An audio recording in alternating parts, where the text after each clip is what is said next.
भी चाहती कि घरे बसिकी इनकम करने सिलाई काम करिकी किभली भाबे आपण माने मासको 10 ରୁ 20 हज़ार टंका इनकम कर पारिबे। अन्य उपर निर्भर न करी निजे आत्मनिर्भर होगा चाहते ताहले वीडियोटी को शेष पर्यंत देखते बुझीपारे। हेलो फ्रेंड्स, जय जगन्नाथ एवं सरिता स्टिचिंग ओडिया चैनल को आपण मानक बहुत बहुत स्वागत करुच्ची। तो चलते आज वीडियो स्टार्ट करवा। तो देखो आज आम पुराना ब्लाउज को किभली भाव में नुआ ब्लाउज रे आम माप करके माप नहीं आम सिलेबा। तो यहीटा देखो आमर है 38 साइज ब्लाउज है।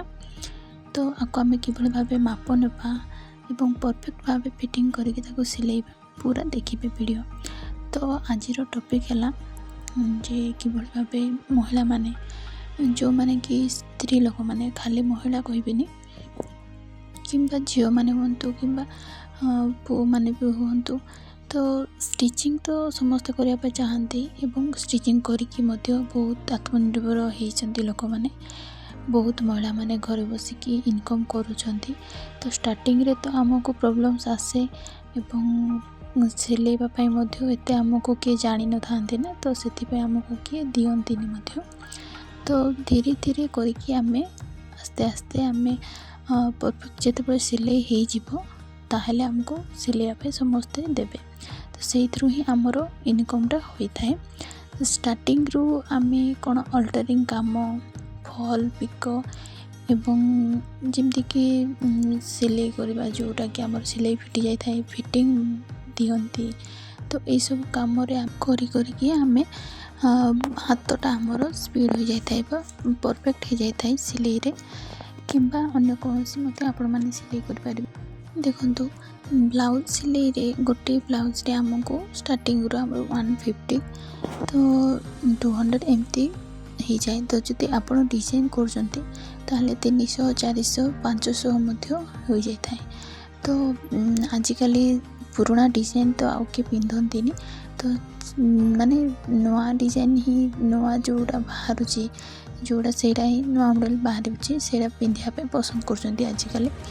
तो से भाव में आम कस्टमर को मन जानिकी जो भाव में आम नुआ टाइप जो ब्लाउज डिजाइन से सब सिलऊ नुआ मॉडल ताहले आपण मानक अधिका ब्लाउज दियंती एवं परफेक्ट सिलाई करवा उचित।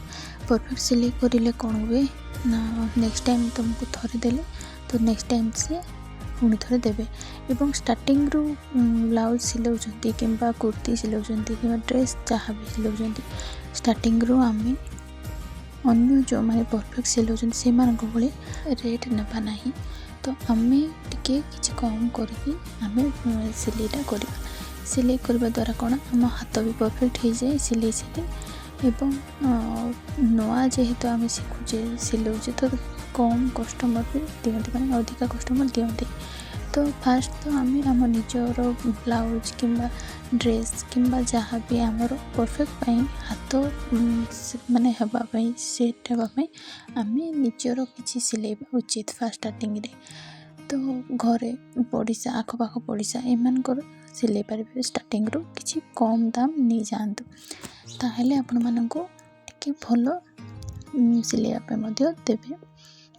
आस्ते आस्ते करके आपण माने बढ़ाई पारे रेट। एवं आउ गोटे पॉइंट कौन ना आपण माने जहाँ भी कस्टमर जी भी आसतु ना कहीं भल व्यवहार करेंगे। भल व्यवहार करने द्वारा कौन कस्टमर आपण माने टाणी आसती एवं ये भाव में सिलासिली करके मासको गोटे ब्लाउज प्रति जदि आपण मैंने भावतु 400 500 होची जदि दिन को कि 2 दिन को जदि 3-4टा जदि हो जाए तो मासको तो आमर हो जाए ना। दिन को जदि 2टा है 500 हिसाब रे तो आमर 30 दिन भितर तो अल्टरिंग काम कि फिटिंग ये सब मिसिकी आमर 30,000 कि 20,000 हेल्ले धरतु सिलाई रे तो आमको इनकम हुए। तो से भाव में आपण मैंने भी स्टार्टिंग करें। स्टार्टिंग रू टिके कष्ट हुए किंतु आस्ते आस्ते जो मैंने कि जानीजे भल सिलाऊँच आपण मैंने ताहले आपण मानक पाखे कस्टमर आसबे ही आसबे। तो देखो यहाँ मोर गोटे ब्लाउज जड़े कस्टमर देते आउ भाव में मुझे माप करके फिटिंग करके सिलाए तो तांको परफेक्ट होता से बोलिकी मत आउ 5टी आनिकी एभली भाव सिलेवाक देइथिले। तो एमती मु सिलाए कस्टमर मानकर ब्लाउज फिटिंग हिसाब से सिलाए। तो एभली भाव आपण मैंने ब्लाउज एमती माप करके कौड़ा केते अच्छी से हिसाब से आप नहीं सिलाई करें। तो यहीटा थिला तांको सिंपल ब्लाउज ही यहाँ कही। तो फास्ट तांके एटा देइथिले गोटे तापर आउ देइछन्ती 5टी। तो आपण माने भाबुथिबे कस्टमर ही आसुना हम पाखक कहीं आसुना कारण देखो टिके भल फिटिंग करके सिलेबे जहाँ भी तांकर माप होता टिके फिटिंग कर सिलेबे आउ टिके प्राइसटा कम नेबे ताहले जाइए कस्टमर मान आपण पाखे दौड़ी आसबे और एभली भाव सिलाई करें। तो मो पूरा वीडियोटे देखौची सेमती कि सिंपल ब्लाउज किभली भाव सिला जाए तार पूरा प्रोसेसटा। तो यहाँ थिला 38 साइज रो ब्लाउज स्टिचिंग। तो यहाँ कटिंग वीडियो मु करछि स्टिचिंग वीडियो भी मध्य खूब शीघ्र आनिबी।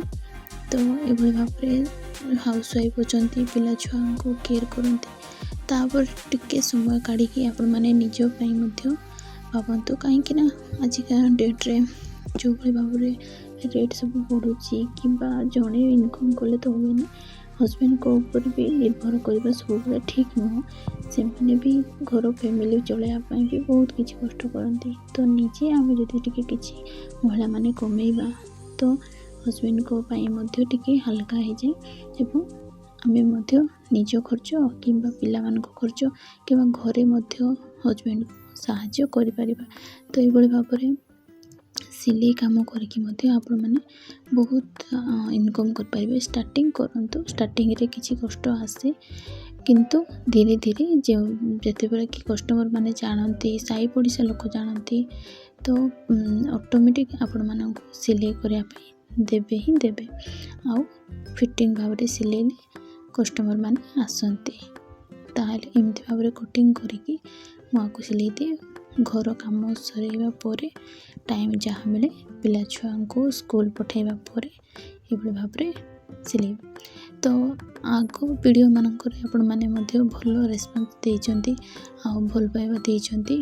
तो सेति पे बहुत बहुत धन्यवाद एवं आग को एमती मते सहायता करथिबे आ मो वीडियो को सपोर्ट करथिबे मते सपोर्ट करथिबे। तो देखंतु एटा होची ताको ब्लाउज। तो बैक साइड तांके टिके कटिंग कम करिया पय कहिथिले एवं फ्रंट साइड पटे मध्य टिके कम करिया पय कहिथिले। तो मु सेही अनुसार माप कम करके ही तांकर सिलाई प्योर कॉटन ब्लाउज टे। तो एभली भाव माप नहीं कि राउंड नहीं सिलाई करिछि। तो आरो कटिंग वीडियो एटा हला खूब शीघ्र मु तार स्टिचिंग वीडियो मध्य आनिबी। तो देखो थांतु ये भाव मत सपोर्ट कर बहुत बहुत धन्यवाद यूट्यूब फैमिली। ताहले एमती ब्लाउज सिले आपण माने ब्लाउज पीस किंबा अस्त्र कपड़ा सूता एमती बहुत किसी जिनस एमती सिले जहाँ कि दरकार हुए ताहा आमे आनिकी घरे रखिपर जो द्वारा कि कस्टमर माने जो आम को आगक आसती जो सिले करने तो से माने पचारती कि कॉटन ब्लाउज पीस अच्छी ताहले जदि अच्छी ताहले से माने सिलेबा दे था। तो दीपटे भी प्रॉफिट हो जाए हमको एवं फॉल मध्य साड़ी रे पकाया से माने पचारती ताहले सेटा भी हमको प्रॉफिट होता है। एवं किछि कॉटन ब्लाउज शीत दिन रे किंबा खरा दिन रे कॉटन ब्लाउज पिंधिया महिला माने बहुत पसंद करती। तो से भाव आम से अनुसार आम जदि कॉटन ब्लाउज पीस आनिकी घरे रखुचंती घरे रहीकि से सब आम इनकम कर कौटी जावाक आमको किसी दरकार भी पड़े ना। हाँ किसी सामान आने पड़े किंतु आम बाहर एमती बुलापाई अधिका खर्च कर बुलापाई पड़ोनी। तो घरे सिलाई करके आम बहुत भल इनकम कर घरे होम बुटीक भी आपण मैंने करें। अन्य जगार जदि आम दुकान खोलिक आम सिलाई करवा ताहले हमको टिके କଷ୍ଟ ହୋଇଥାଏ, କାହିଁକିନା ଆମେ ଘର ଫ୍ୟାମିଲି ସମ୍ଭାଳିବା ଲୋକ ନା, ସ୍ତ୍ରୀ ଲୋକମାନେ, ତ ଟିକେ କଷ୍ଟ ହୋଇଥାଏ। ତ ଟାଇମ୍ କାଢ଼ିକି ଯାଇ ହେବନି, ସେଥିପାଇଁ ଘରେ ରହିକି ମଧ୍ୟ ଆପଣମାନେ ବହୁତ ଭଲ ଇନକମ୍ କରିପାରିବେ। ତ ଏତିକି ରହିଲା ଆମର ଏଇ ଭିଡ଼ିଓରେ। ତ ଆପଣମାନଙ୍କୁ ଟିକେ ବି ହେଲ୍ପଫୁଲ୍ ହେଇଥାଏ ତ ମୋ ଭିଡ଼ିଓ, ତ ପ୍ଲିଜ୍ ମୋତେ ଲାଇକ୍, ସେୟାର ଏବଂ ସପୋର୍ଟ କରିବେ। ଏବଂ ବହୁତ ସାରା ସପୋର୍ଟ କରୁଥିବାରୁ ବହୁତ ବହୁତ ଧନ୍ୟବାଦ। ଆଉ ନେକ୍ସଟ ଭିଡ଼ିଓରେ ଆମେ ଅନ୍ୟ କିଛି ନୂଆ ଟପିକ୍ ଏବଂ କିଛି ନୂଆ ସିଲେଇ ଶିଖିବା ପାଇଁ ଆଣିବୁ। ତ ଦେଖୁଥିବାରୁ ମୋ ଭିଡ଼ିଓଟିକୁ ବହୁତ ବହୁତ ଧନ୍ୟବାଦ। ଏଭଳି ଭାବେ ମୋତେ ସପୋର୍ଟ କରୁଥାନ୍ତୁ। Thank you.